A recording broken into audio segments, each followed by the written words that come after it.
I had to grudgingly admit to myself that I still loved her and probably always would. But does she really love me? I realized that I didn't even know what love really was. If she told me that she wanted to stay happily married, but her entertainment should be reserved for paying clients and the occasional Spencer or Rudolph, then of course we'd break up. Even if she were a world-class chef and conversationalist, I wouldn't call it a marriage. Or the other way around.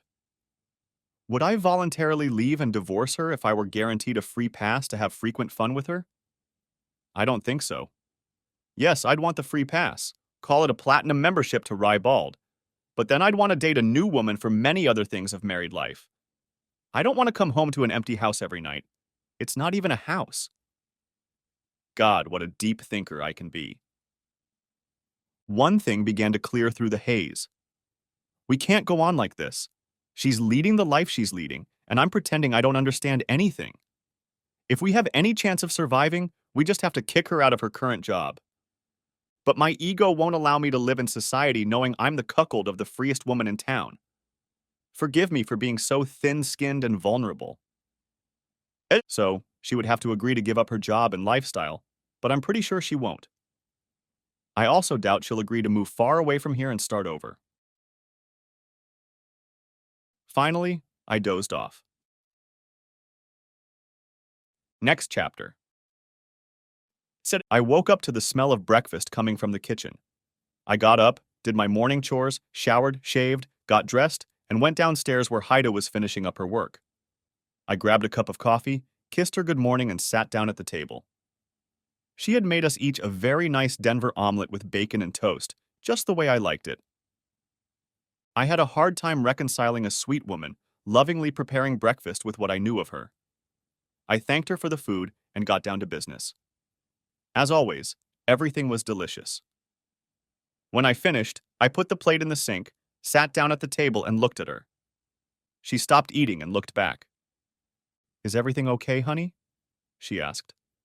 Showtime, I thought. It's either now or never. "We need to talk, Haida," I said in an even tone. She took a couple more bites from her food, then tossed the leftovers in the trash and cleaned her plate. She walked back to the table and picked up her purse. "I'm serious," I said, insisting on my point. "We need to talk about everything." "You're right," she said, "but not right now. I have things to do and I have to go. Meredith is expecting me this morning." She headed for the front door. "Damn it, woman," I said, becoming furious. "This is our marriage we're talking about. Is Meredith more important than our marriage?" She stopped and turned to look at me. "Listen, sweetheart," she said. "I know you think it's important that we talk, but right now I have things I must do. I'll be home late tonight, but if you're still up, we'll talk then, okay? I gotta go now. Love you." With those words, she turned around and left before I could respond. "Yeah, me too," I said as the door closed. I sat there stunned. Did she really not care about our marriage anymore? Apparently she didn't. Hell, we hadn't even been married for what, 2 years? Try 2.5 years, since she started working at Paradise Bold. I went to work and tried to get through the day, but it wasn't easy. My secretary checked in on me several times to see if I was alive and functioning. By lunchtime, I had had enough and decided to call it a day for a while. I felt I needed to talk to someone about this mess, but who? And then it hit me. My sister, Leanne, was a lawyer. If anyone could help me sort this out, it was her. I called her office, and I was immediately connected. "Hi, little brother," Leanne said as she picked up the phone. Leanne was older than me by about 3 years and was one of the wisest people I knew. After my father, of course. "Do you have a few minutes?" I asked. "I need to talk to someone." "So bad that you need to talk to your big sister?" she asked. "Yes," I said. "I take it this is private and confidential?" she objected. "Unfortunately, yes," I said.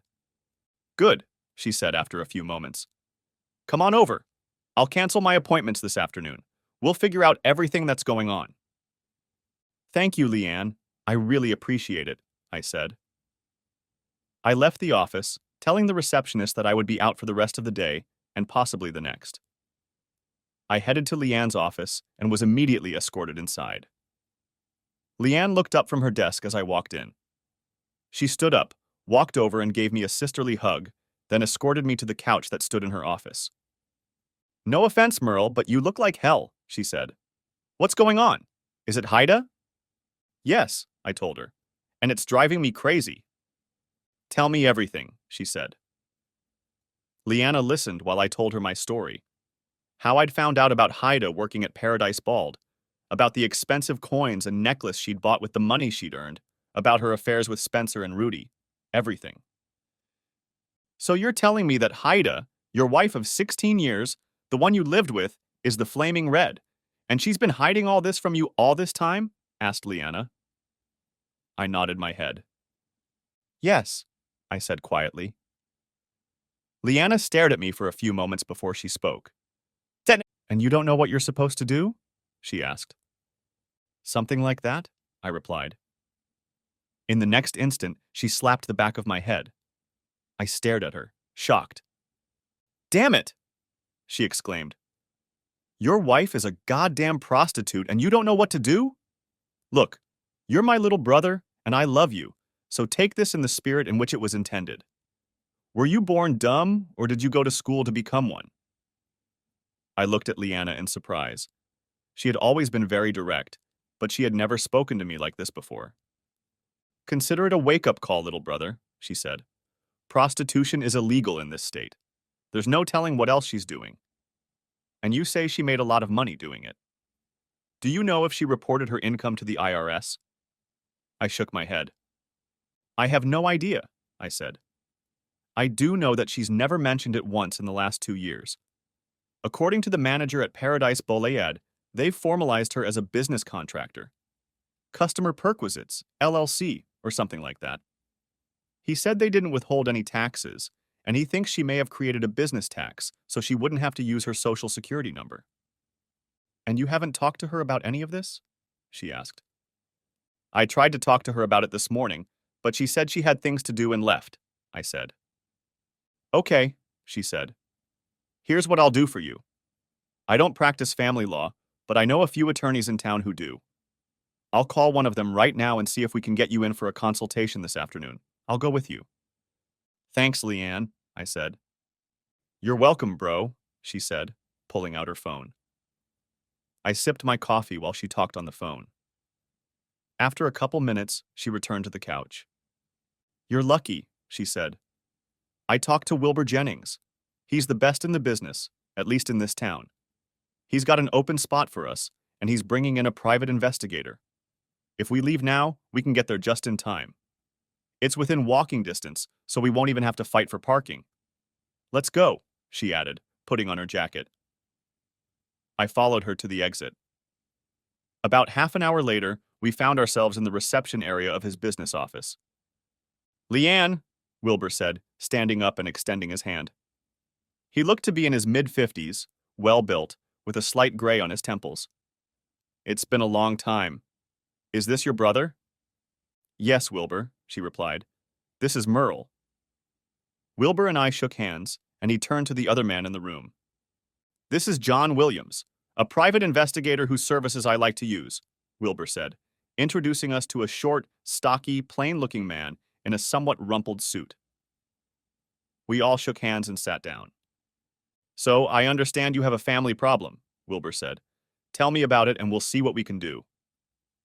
I told Wilbur everything, just as I had with Leanna. I wondered how many more times I would have to tell the story. Wilbur and John were taking notes as I spoke, and I saw them look back and forth between them a few times. "So, your wife, Haida, is the flaming redhead who works at Paradise Bold?" asked Wilbur. "Yes," I said. "Are you sure about that?" he asked. "Absolutely," I told him. "I've even spoken to the club manager. Is that a problem?" Wilbur leaned back in his chair and looked at John before he spoke. "I'll be perfectly honest with you, son," he said. "As much as I'd like to take your case and your money, I can't do it.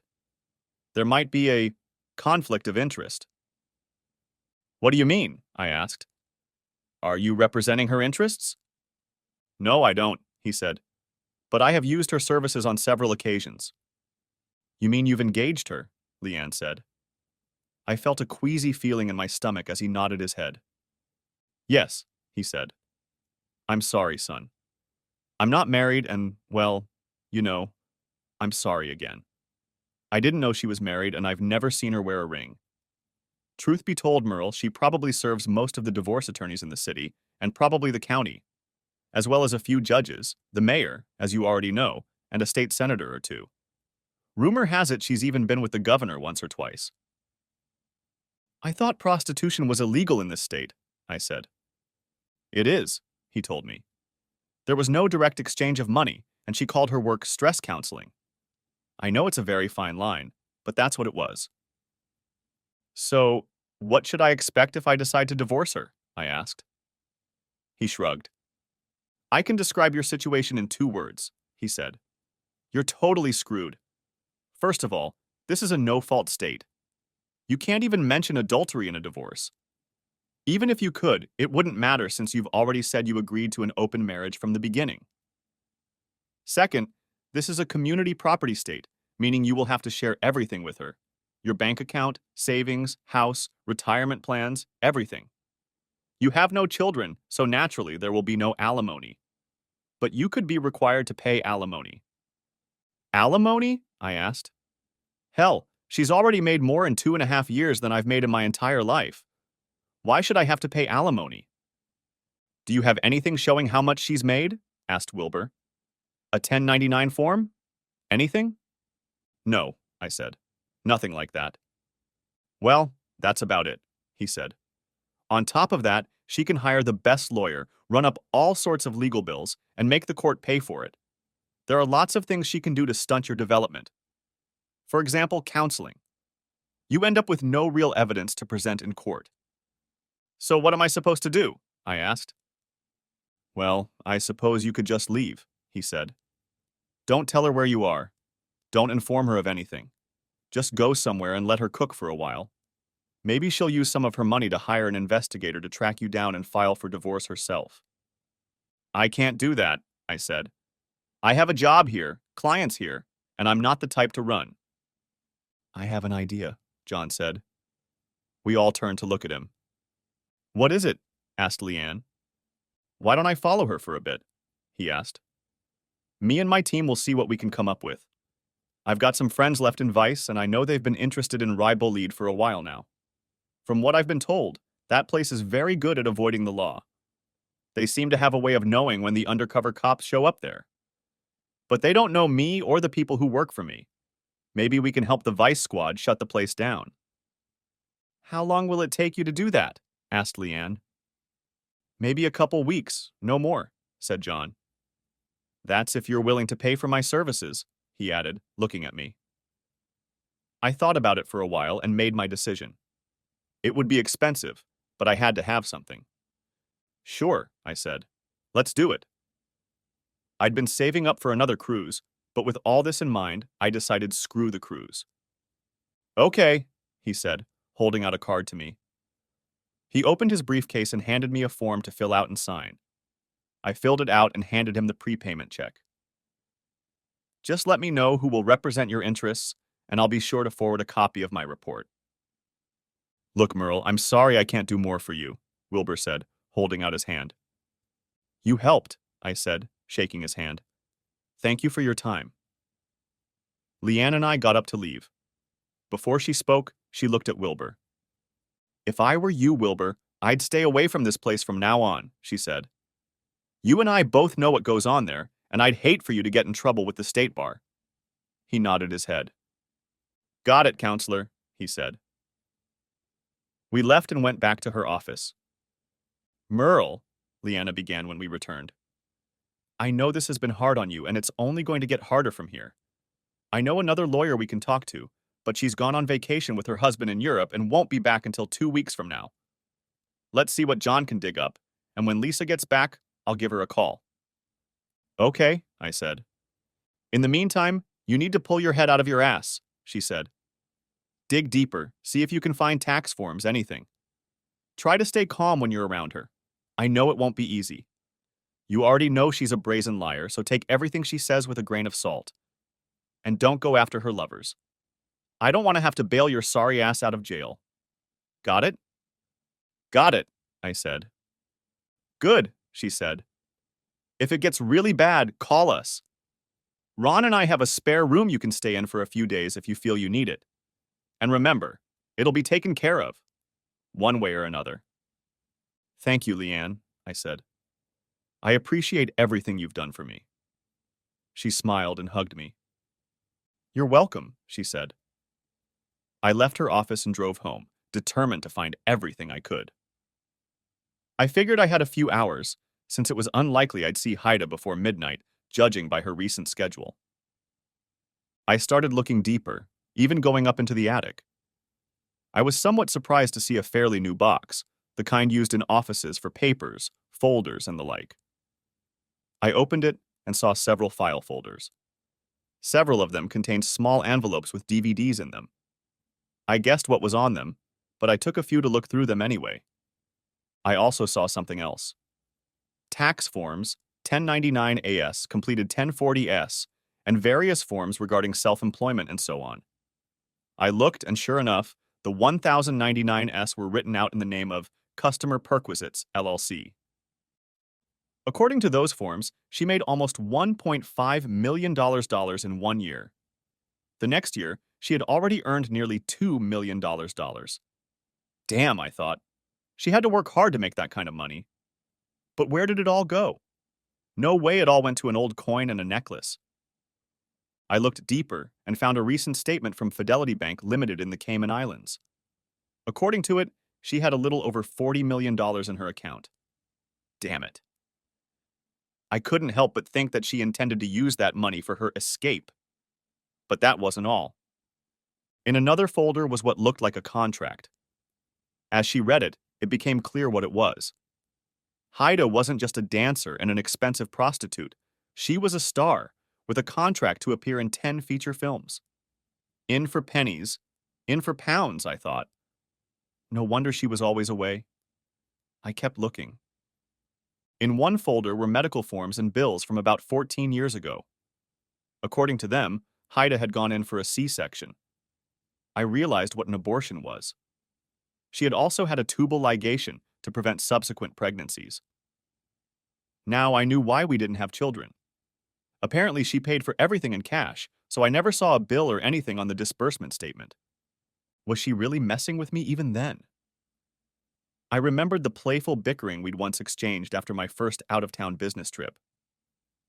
I hope you didn't hit on all the guys at the club, I'd said, when she told me she'd gone to Rye Bald while I was gone. This was at the very beginning of our marriage. No, silly, just a few guys, and none of them were even worth bothering with. None at all, she said in a teasing tone. I remembered that she made similar sarcastic remarks to me on subsequent trips. Eventually, I just stopped asking. Now the sordid truth seemed to be revealed. And that wasn't all. I found calendars going back 14 years. There were entries for several dates, and I realized that they were days when I was out of town on business. The entries showed dollar amounts, just like the ones on the calendars in the kitchen drawer. Some of the amounts were staggering. There were other notations as well. A few dates had an S on them, and I wondered if it referred to my so-called friend, Spencer. Some dates were marked with an R, and I suspected those were days she was with Rudy. Of course, I realized it could be anyone. There were other markings on other dates, but there was no way I could relate them to the context. I saw dates labeled with an M and figured they were the days we were doing this. I couldn't help but notice that some dates had more than one label, like M and R. I almost got sick thinking that maybe she was with me after having fun with another man. Behind the calendars, I found a small book of entries, seemingly an accounting book. It looked like she'd started keeping it after 2019, which explained why I didn't see anything beyond that date on the calendar found in the kitchen. There were individual counseling entries and even larger fees entries that appeared about every 3 months. I didn't summarize it, but it seemed to me that she could have easily made a couple $1 million in a year. Looking further in, I found envelopes stuffed with cash. In all, I counted about $6,000, and found folders of Haida's photos. Some showed her on stage, others with one and often several men. I wondered why she'd left them here and put others in a folder she'd found in the kitchen. I took the application, hospital paperwork, tax forms, and the contract with Paradise Bullied Productions and went to my home office where I made copies on our printer. I called Leanna to inform her of my findings. "Holy crap," she said. "Tell you what, scan them and email them to me, okay?" "Consider it done," I said. It didn't take long, and when I was done, I put them back, hoping Haida wouldn't notice that her box was open. I went back to the computer and picked up one of the DVDs. Something told me I would regret watching what was on it, but I felt compelled to. My initial assumption turned out to be correct. The next few videos showed her in a motel room having fun with clients. I ejected that disc and inserted another. This one showed the same thing. But the next videos were different. They showed her with only one man. In one, I recognized the mayor of our town. In another, I recognized Spencer, my so-called friend. The last video on the disc was of Haida and her friend Meredith. "God, that was so great," Meredith said. "Yes, it was," Haida said. "I bet poor Merle would go crazy if he saw us now," Meredith said. Haida laughed. "He'd probably ask for a manual or something to understand what just happened," she said, causing her friend to laugh. "And seriously, how much longer do you plan on doing this?" asked Meredith. Haida shook her head. "I don't know," she said. "Probably as long as I can. Maybe a couple years. Paradise Bullied owns me for a while longer, at least until I finish all 10 movies. Merle doesn't know, and hopefully never will." "Dad, do you think you could ever go back to having only one man?" asked Meredith. "I don't think so," my wife replied. "Merle is a nice guy, but there's no way he could ever satisfy me on his own. Not anymore. Besides, we don't do it more than twice a week, and even less lately." "Do you think he has something on the side?" asked Meredith. "No, not Merle," Haida said. "Once, a long time ago, but that was it." "And seriously," said Meredith, "you know he's going to find out somewhere along the way. It's not like you kept it all a secret. I mean, you've been photographed in public with the mayor. What are you going to do?" "I don't know," Haida said. "Maybe throw myself on his mercy. Even if he kicks me out or divorces me, I've got plenty of money. It'll be hard, but I'll manage. I don't think he'll miss me much. I haven't been home much lately." Damn true, I thought. As I watched, Meredith looked up at the camera. "Turn the damn thing off, will you, Greg?" she asked. "Greg? That's Meredith's husband?" The video ended after that statement. I knew I'd have to talk to Greg before it was over. I wondered how much he knew about their antics. I pulled out the disc and locked them all in my desk. I sat at my computer, trying to make sense of everything I had seen and heard. I turned off the computer, grabbed a beer, and sat in front of the TV. I didn't pay attention to what was on. It was just background noise to me. It was hard for me to see, and I realized that I was actually crying. I went upstairs and washed my face. I looked at myself in the mirror, and I didn't like what I saw. My face was still red, and my eyes were swollen from crying. But I knew that divorce was the only way out. There was no way I could stay with a woman I couldn't satisfy. I went downstairs and got a sandwich. All this shit was making me hungry. I thought about going out, but my heart just didn't lie to it. I looked at the clock and saw that it was 10 o'clock at night. Time flies when you're having fun, I thought sarcastically. Haida was still nowhere to be seen. There were no messages or calls. True, she had said she'd be home late, and I guessed why. I opened the Life 360 app on my phone, and it showed that her phone was in Ribald. Of course it is, I thought. I turned it off and went to bed. I woke up hearing the garage door open. I looked at the clock and saw that it was 2:30 in the morning. Awesome. Today was officially my birthday. Happy goddamn birthday to me. I wryly wondered how much she'd cooked today and closed my eyes. I heard her walking upstairs to the bedroom. She walked over to the bed and I felt her touch my cheek. When she pulled away, I looked over and saw that she looked sad for some reason. She went into the bathroom and closed the door. A few minutes later, she came out of there in a long nightgown and climbed onto the bed. She started to snuggle up to me, but I turned on my side and moved away from her. She kissed the top of my head and lay back down. I thought I heard her sobbing into the pillow, but I didn't care anymore. After a couple hours, I heard her quiet snoring and decided to get up. I put on my robe and went downstairs as quietly as possible, grabbing her phone off the charger. I went into my office and looked through her message history like I had done before. I noticed that there were more messages between her and Spencer. "So, how's that wimpy little asshole doing?" he asked her. She obviously didn't like the question. "Stop calling him that," she said. "Why? Isn't that what he is?" wrote Spencer. Wrote Spencer. Wrote Spencer. "He's not a wuss," she replied. "Maybe not, but he's a toady," Spencer said. "And you made him that way." "Stop reminding me of that," she said. "So did you have fun with him after our last conversation?" asked Spencer. "No," she replied. "Good," he told her. "Are you going on a cruise?"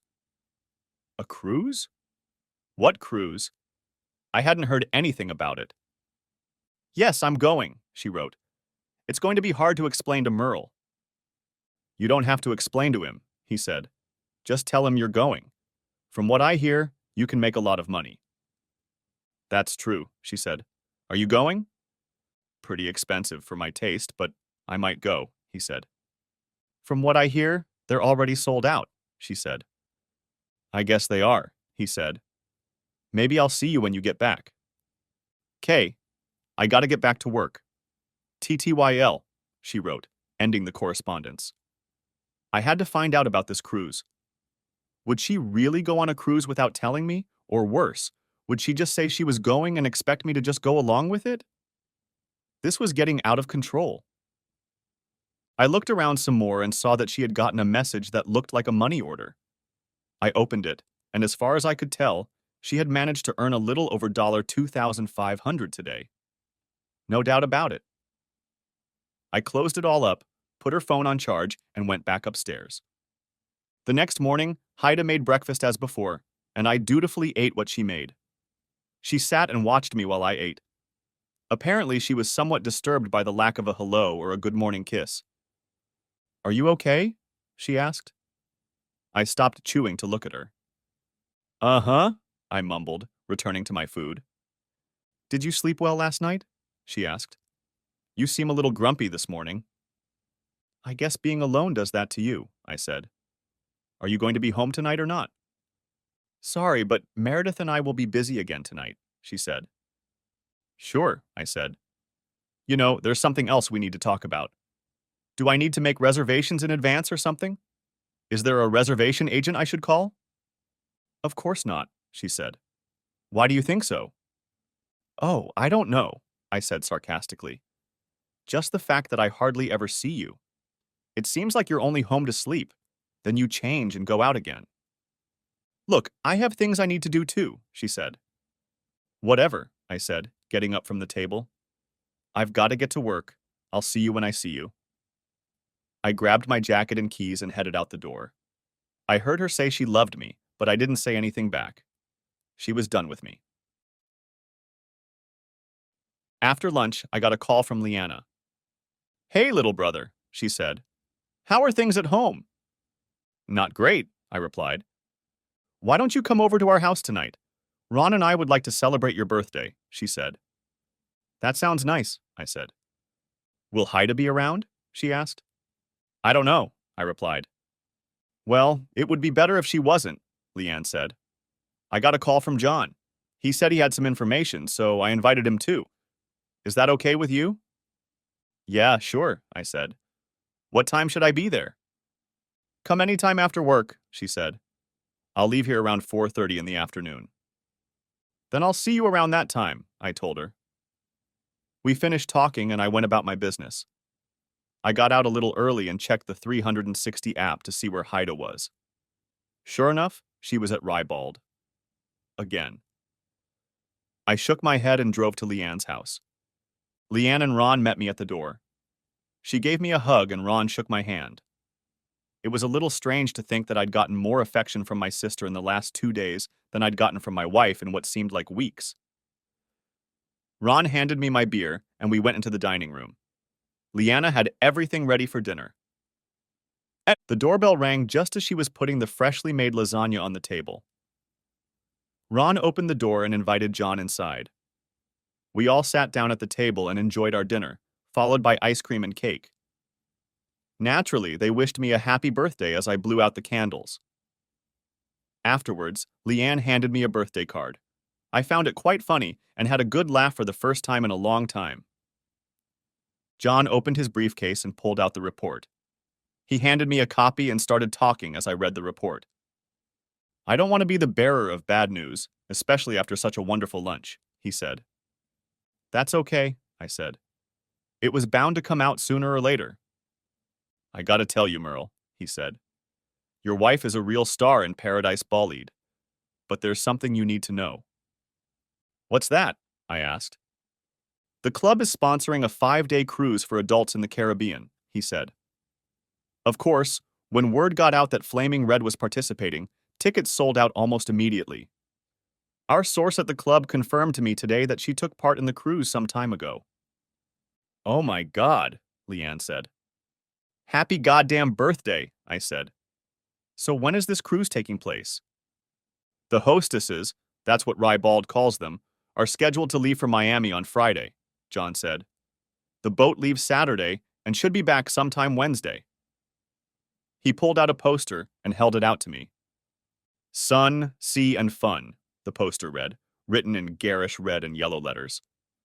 Join Flaming Red and friends for Rybald Windjammer's first Caribbean cruise. The poster depicted a modern schooner on the water. In the upper right corner was Haida's smiling face. Is that supposed to be the ship they're coming on? I asked. Yes, said John. It's supposed to be a cruise to the Bahamas. I don't think I need to explain what will happen on that cruise. No, I get it, I said. We also learned that the cruise will be used as a set for her next adult movie, John said. Flaming Redhead in the Caribbean or something like that. As we found out, people who bought tickets will be able to see her live performance. I felt like I was going to throw up. I'm sorry, Merle, he added. It's okay, John, I said. I guess I should have expected it. I looked at Leanna. When will your friend be back from Europe? In 2 weeks, she replied. Is she really as good as you say she is? I asked. The very best, said Leanne. She hates cheaters with a passion. Well, when she comes back, I want to file for divorce, I said. Do you think you'll have enough for your vice friends? I asked John. I think so, he replied. I nodded my head. Good, I said. Let me know how much I owe you. I think I have enough proof for my purposes. We talked some more and then ended the meeting. I'm sorry, Leanne said before I left. She gave me a sisterly hug and I shook Ron's hand. If there's anything I can help you with, let me know. Thanks, Leanne, I said before walking away. By the time I got home, I was exhausted. Of course, Haida wasn't home, so I got into bed and fell asleep almost immediately. I woke up to the smell of bacon, and after getting ready for work, I went downstairs. Where were you last night? Asked Haida as I sat down at the table. I tried calling home, but there was no answer. I was at Leanne's, I said. She and Ron invited me to a birthday party last night. Oh my God, Haida said. Yesterday was your birthday? I completely forgot. I'll make it up to you, I promise. Yeah, right. As if her promises meant anything to me. Don't worry about it, I said. Just so you know, I'm spending this night with Meredith, she said. We're flying to Miami early tomorrow morning for a shopping excursion. Oh? I asked. When did this happen? We've been talking about it for days, she said. I know it's last minute and all, but she said there are tons of flea markets this weekend, and we can get some really great deals. Does this shopping excursion include a 5-day Caribbean cruise? I asked. She looked at me, shocked. What are you talking about? What cruise? I don't know what you're talking about, she said. I opened my briefcase and pulled out the poster John had given me last night. I tossed it on the table. This cruise, I said. The one with flaming red. Yeah, I know who and what you are, I told her. Stop lying. She stared at the poster for a moment before she spoke. I could see the wheels turning in her head. I, she stammered. Don't give me your shit, I said. You've been lying to me our entire marriage, haven't you, Red?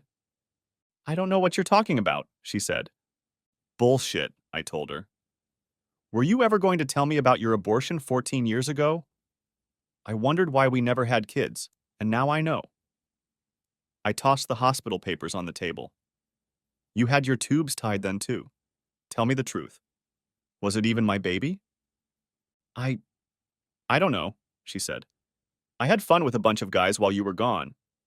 I don't know whose baby it was, and I didn't want to take the chance that it wasn't yours. I'm sorry. I should have told you. Yeah, you should have, I said. Were they paying you to entertain them? How can you ask me that? She asked indignantly. Oh, please, I said.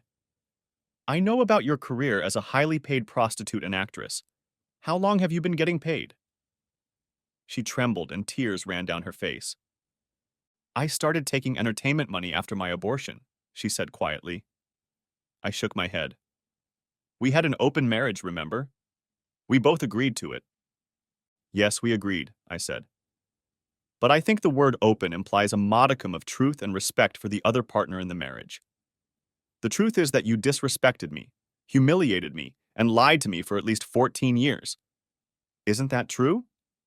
Hell, you had an affair with the mayor for crying out loud. I tossed a newspaper clipping on the table that showed her with Rudy. But you're not completely innocent, she said. No, not innocent, I replied. At the beginning of our marriage, I had an amusement with one person, Cindy. But that was it. And you knew all about it because I told you. I've been completely faithful to you ever since. But you're goddamn low.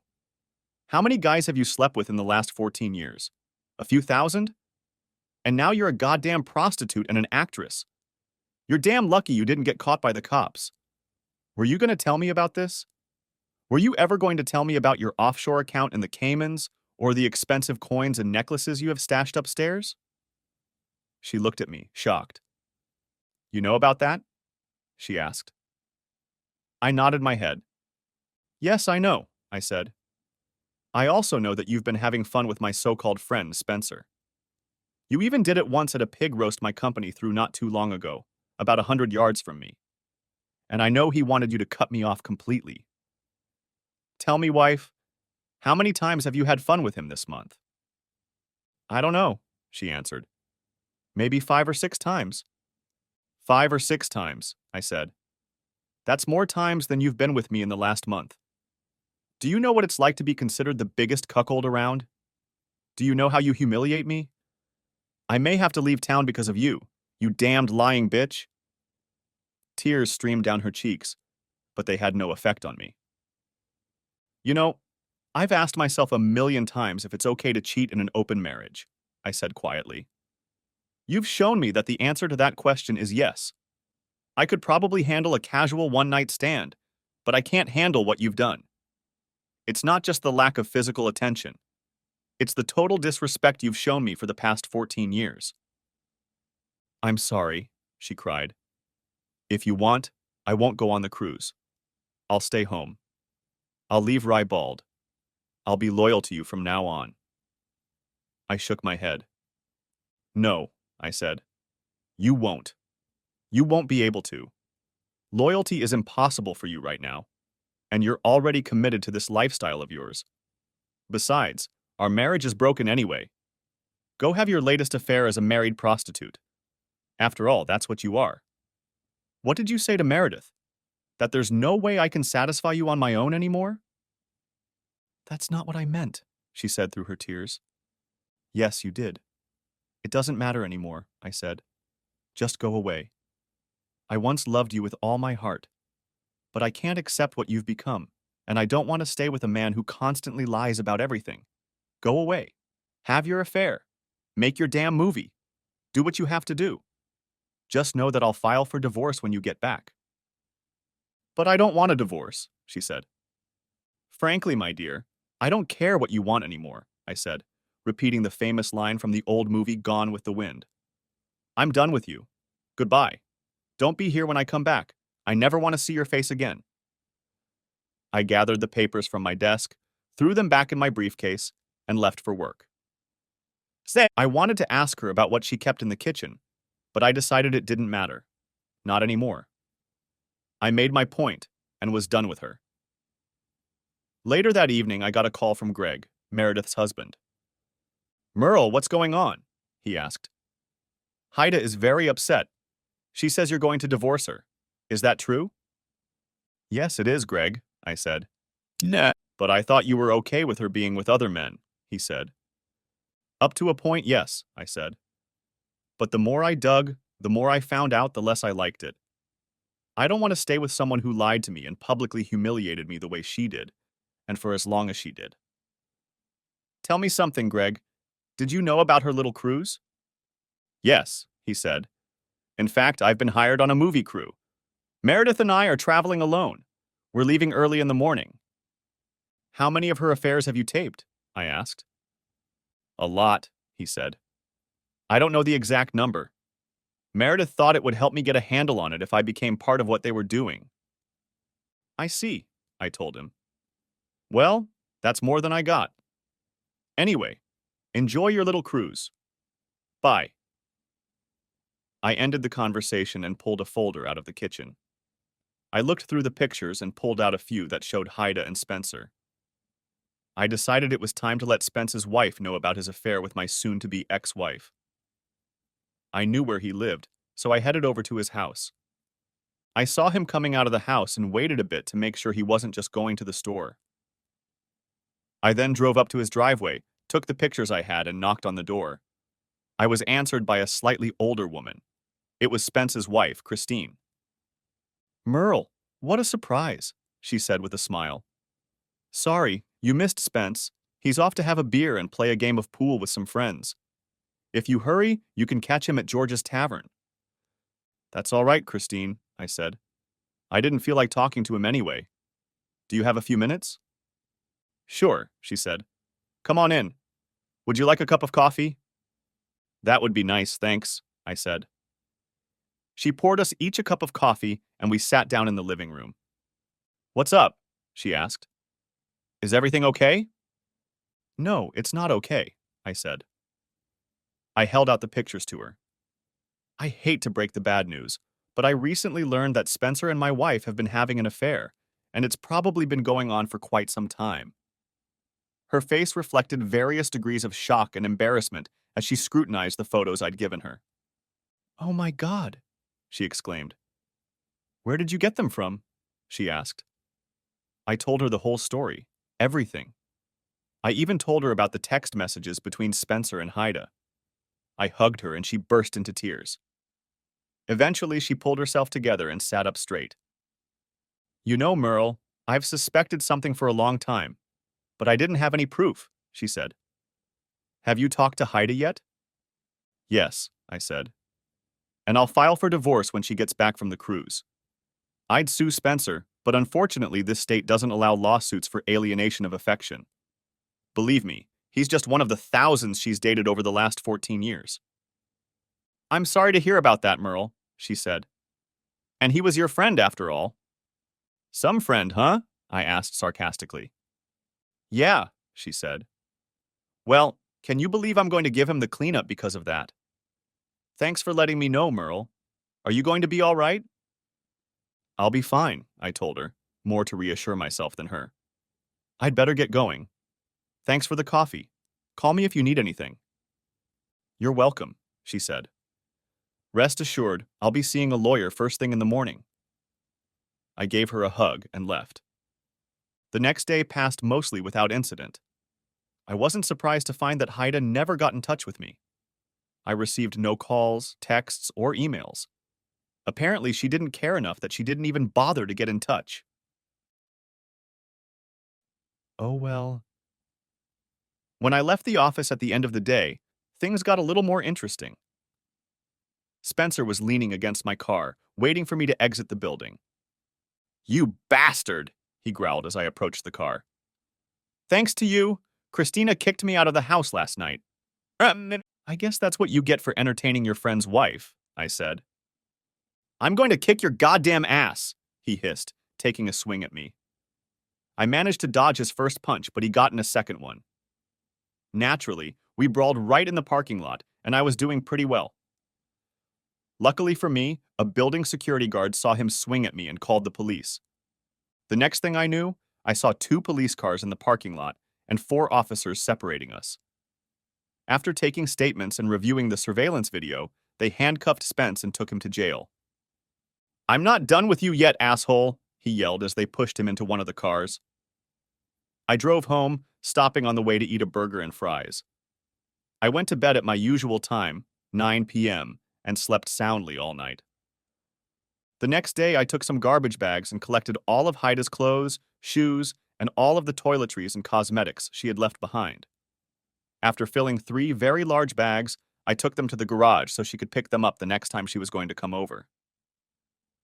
I considered going out for a beer or 3 that evening, but decided to stay home and enjoy the peace and quiet. I figured I was going to have to get used to the single life anyway. The next day, I got out the old trusty lawnmower and cut the grass. That took up most of my Sunday.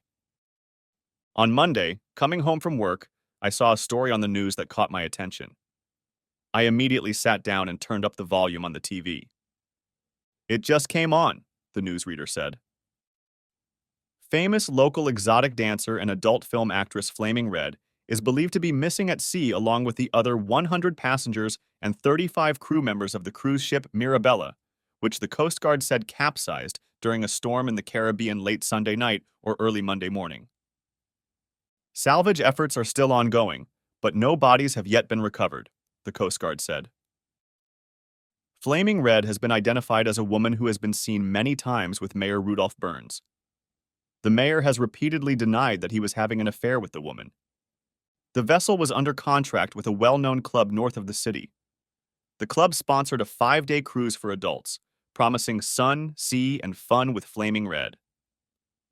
The ship was scheduled to return to Miami on Wednesday, the anchor said.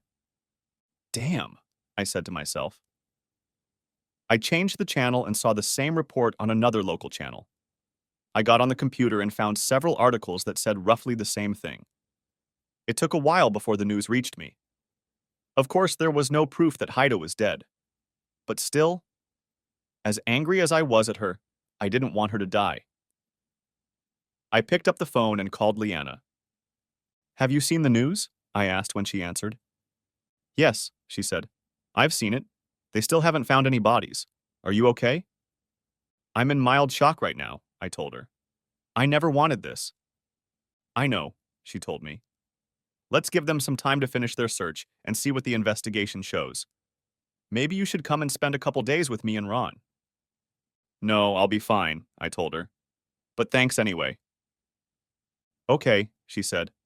"Do you still want a divorce if she's found alive?" "Yes," I said. "It's not a question." "Good," she said. "Just get some rest and try not to dwell on it, okay?" "Whatever you say," I told her and ended the conversation. For the next few days, I was miserable.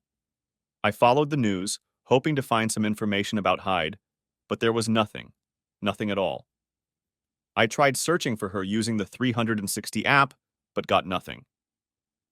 I even called Rye Bald and talked to Devin, the general manager. He remembered me from that Sunday when I stopped by to see him. "I'm sorry, Merle," he said. "I haven't heard anything. I promise if I hear anything, you'll be the first person I call." "Thanks," I said, and ended the conversation. A few days after the first text, Leanne drove me to Meredith and Greg's house so I could pick up Haida's car. I couldn't help but notice the pile of papers on the porch, and it was obvious no one had been there in a while. I hadn't heard from anyone in almost 5 months. However, I didn't sit around and mope. I had plenty of time for reflection and introspection when I wasn't busy with housework. I was still a pretty good-looking guy who wasn't even 40 years old. I still had thick hair and a well-functioning penis, and I was still in relatively good shape. I decided that I was still young enough to have a child, if, of course, I could find a woman who would actually want to have a child with me. With some embarrassment, I realized that my initial thoughts of infidelity were probably a consequence of Haida and I getting married so early. If I were to remarry, I would undoubtedly insist on exclusivity. I certainly didn't want to go through what I had experienced with Haida all over again. One day I came home and found a letter in my mailbox from one Alan Hastings, an Esquire attorney. The letter asked me to contact his office as soon as possible about the estate of Haida White, aka Flaming Redhead. I called and made an appointment for the next morning. Alan stood up and greeted me with a thin smile as I was ushered into his office. After the receptionist left, he asked me to take a seat. "Please accept my condolences for your loss," he said. "About 4 months ago, we received word that the authorities had determined that everyone on the Mirabella had perished at sea. Since then, your wife's inheritance has been in the process of being processed." He handed me a check and asked me to sign it. I looked and saw that the check was for $1.5 million. "I'm sorry, Alan," I said. "I saw a statement not too long ago that said she had over $4 million in her account. What happened to the rest of it? Taxes?" He shrugged. "No, her account was well below the threshold for estate or inheritance taxes." "I don't know what to tell you," he said. "Your wife's federal taxes have already been paid. That's what was in the account when the authorities made their ruling, minus her recent expenses, which weren't that great.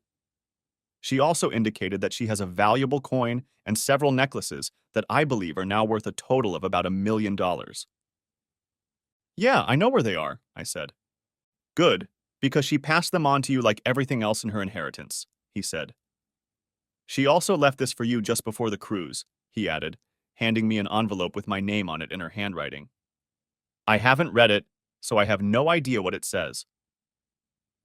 I didn't feel like reading it in front of him, so I put it in my pocket. "I'll read it later," I said.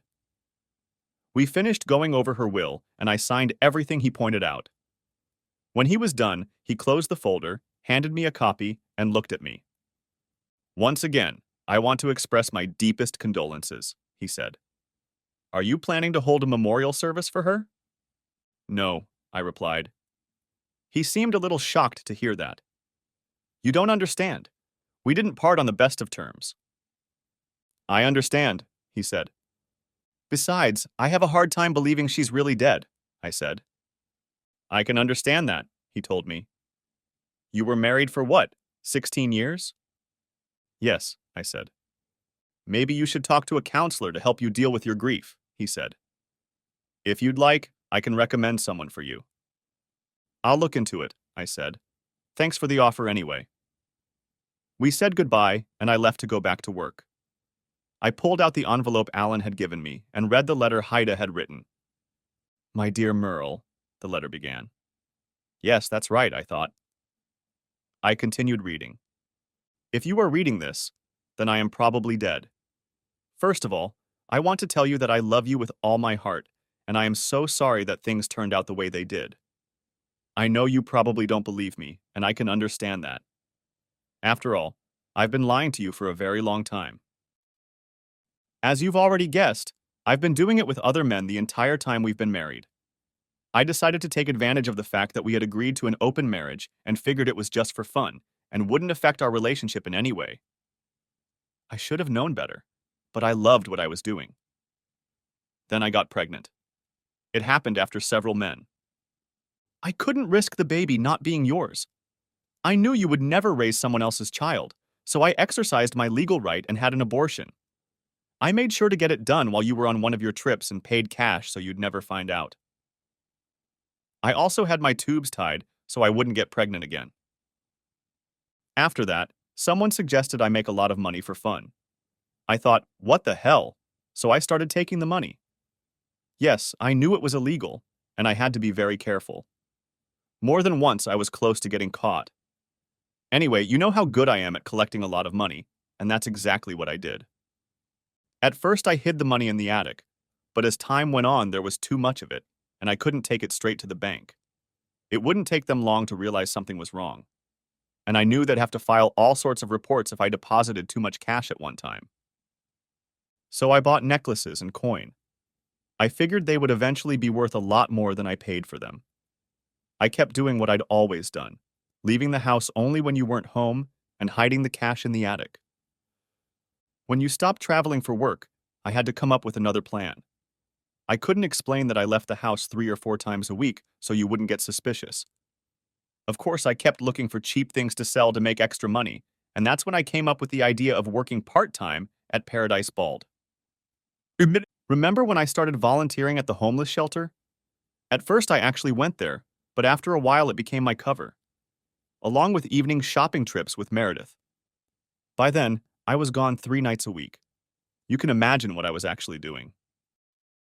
When I got a job at Rybald, General Manager Devon suggested I work as a private contractor. He helped with the paperwork and even had someone help me set up an offshore account in the Cayman Islands. I still had a bunch of cash in the attic, and I used most of it to open the account. From there, things went on from there. And no, I didn't have fun with 2 state senators. It was actually 3 state senators, and also with the governor and a member of Congress. I hated to see this in her letter, as I didn't find anything funny, but I continued reading. Then Devon suggested that I do movies and pose for pictures. He said it would help increase my income and give me more exposure in the industry, no pun intended. So I agreed to do it. I was to star in 10 movies over 4 years, and I was promised to be paid a fee every 3 months. At this point, I had starred in 5, and the money was amazing. I became more bold and open about what I was doing. You can partly blame Spence for that. He decided it would be a lot of fun to cuckold you in public. And frankly, by then I thought it would be a lot of fun too. I'll admit, I've lost a lot of respect for you over these past few months. And for that, I'm truly sorry.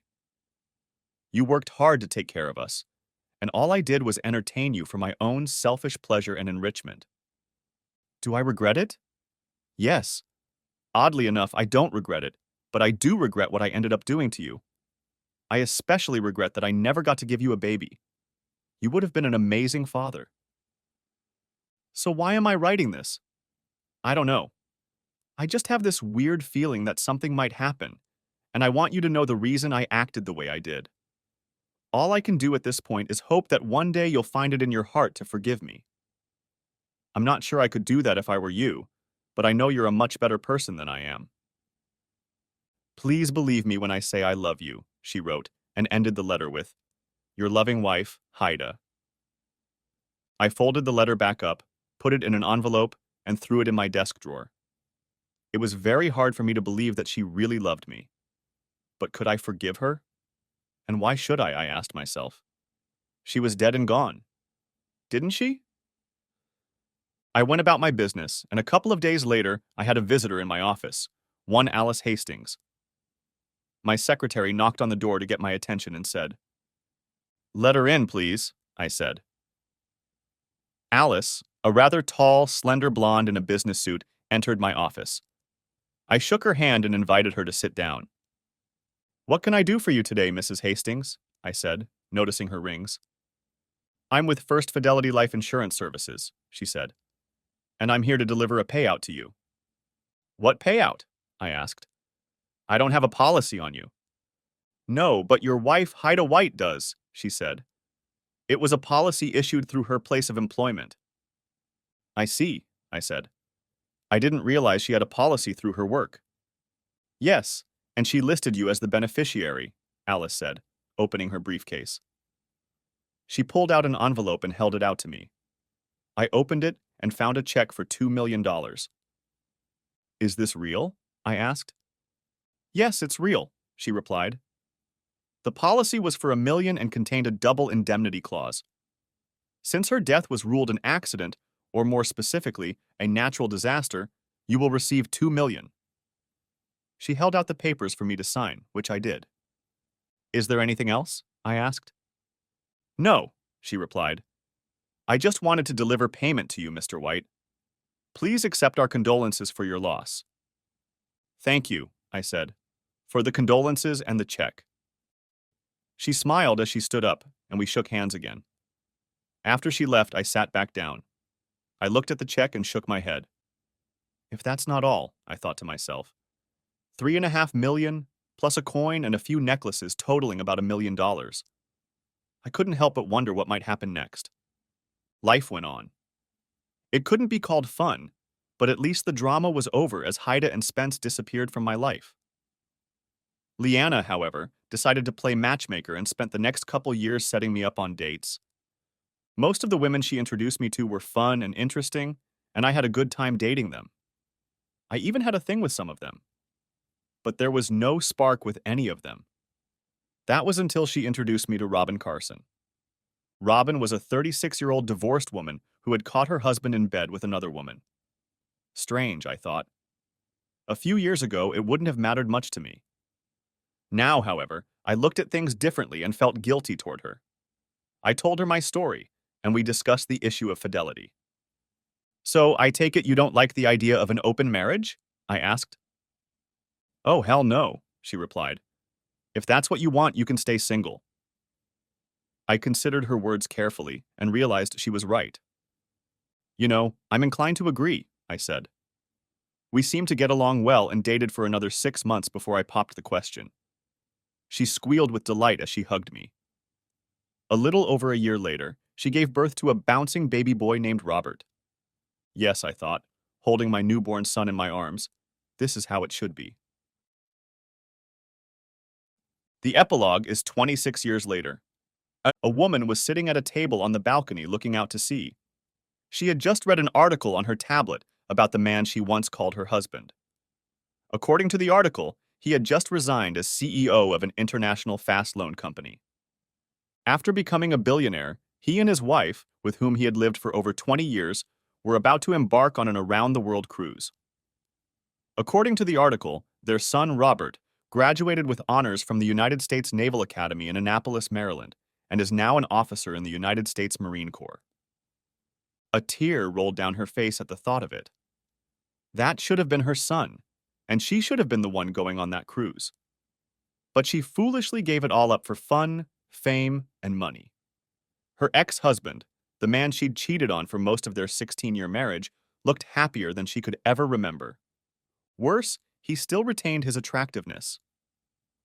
She watched the video that accompanied the article and couldn't help but notice the way he and his wife looked at each other. They were clearly a couple who loved each other deeply, as she and Merle had once been. The reporter asked him about the secret to his success. "Truth, loyalty, and the love of a wonderful woman," he replied with a smile, glancing at the brunette standing next to him. She let out a sob as she touched the screen. Why was I so stupid? She asked herself. It had been 26 years this month, since the Mirabella had capsized, sending everyone to certain death. Well, not everyone. One survived. Haida White, aka Fire Red, is every man's dream. A married prostitute. She remembered that horrible night as if it were only yesterday. She remembered barely grabbing her purse in time as the ship rolled onto its side. She had somehow managed to climb onto one of the few remaining life rafts. She remembered seeing her friend, Meredith, submerged underwater with her eyes and mouth open in panic. She reached out to save her friend, but couldn't get to her in time. For days, she huddled under a tarp on the raft, trying in vain to protect herself from the elements. Several times, she heard the sound of a helicopter in the distance, but the rescuers never saw her. She tried to put the sounds of screaming passengers out of her mind, but to no avail. Every time she closed her eyes, she saw Meredith watching her from the watery depths. Bobbing helplessly in the sea, she realized that she would never be rescued. Perhaps, she thought, it was for the best. After all, she would have to explain what she had been doing in the deckhouse that night that had so distracted the helmsman that he had failed to react to the danger ahead. Somewhere out there at sea, she realized that all those deaths were her fault, and she would have to answer for it. There were few supplies on the raft, a few cans of food and a small flask of fresh water. She managed to keep herself alive until a fishing boat came up and pulled her out. The captain of the fishing boat said they were headed for Georgetown on Grand Cayman Island.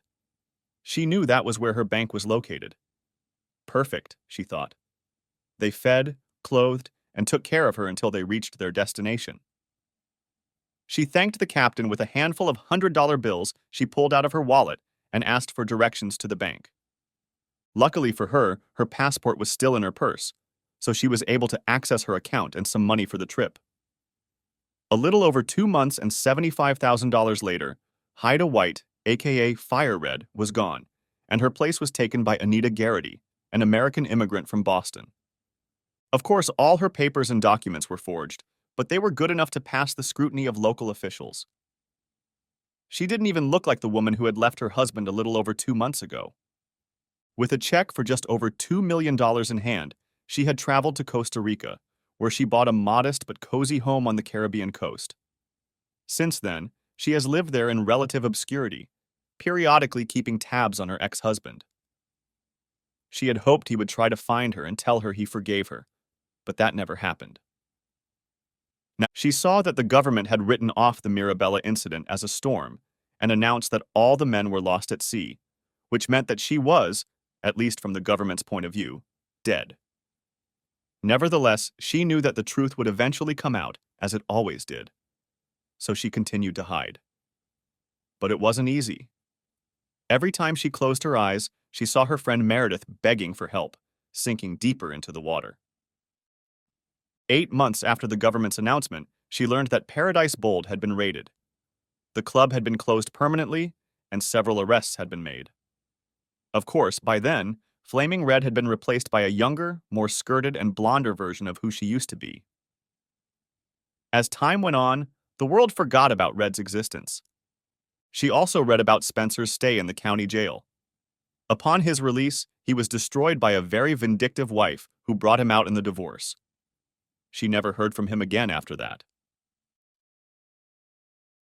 Eventually, Rudy was recalled and left town in disgrace. The governor and state senators with whom she had aligned herself were re-elected. She continued to live her new life and tried to remain as reclusive as possible. She got to know many of the locals and became fluent in Spanish. She occasionally socialized with other immigrants, but never met or developed close relationships with any of them for fear that any of them might recognize her. Her dreams continued and became more and more vivid over time. Eventually, Meredith began calling out to her in her dreams, begging her to join them. More than once, she was tempted to end her self-exile by taking an overdose of sleeping pills, but somehow resisted the temptation. She had recently been diagnosed with a rare form of cancer for which there was no cure. All the doctors said she had no more than 6 months to live. Anita, or rather Haida, did what she always did and planned her demise. She wasn't going to rot in a hospice somewhere. She would die the same way she had lived, on her own terms. Turning off the tablet, she looked at the papers lying in front of her. She checked again to make sure everything was in order and signed at the bottom. She wrote a note to Lupe, a 40-year-old local woman who had been her only real friend for the past 15 years. She knew Lupe would be around in the next day or so to check on her, as she always did. "Lupe," she began. "I'm leaving to join friends I haven't seen in years," she added in her best Spanish. "Because of my diagnosis, I won't be coming back. Thank you for your kindness and friendship over the years. It has meant more to me than you can imagine. The house and everything in it is yours. I have also given you the balance of my bank account. Please send my love to your wonderful family. Love, Anna." She placed the letter and forms where she knew Lupe would see them when she arrived. Writhing in pain, she made her way to the dock where a small wooden motorboat was tied up. She had already checked to make sure everything she needed was on board. Gasoline, check. Drill, check. Diving supplies, check. Tequila and sleeping pills, check. Her plan was simple and straightforward. When she reached her destination, she would put on the diving weights, drill holes in the boat so it would fill with water and sink, then take a handful of sleeping pills and some tequila to numb the pain. After that, she would submerge herself in the water, and no one ever knew where she went. Unhooking the boat from the dock, she climbed in and started it up. Looking back at the house, she said her goodbyes and headed northeast. "I'm coming, Meredith," she said quietly, tears streaming down her cheeks. "I'll be with you soon." The end. Thanks for watching, I hope you enjoyed it. So subscribe to my channel and watch the next video.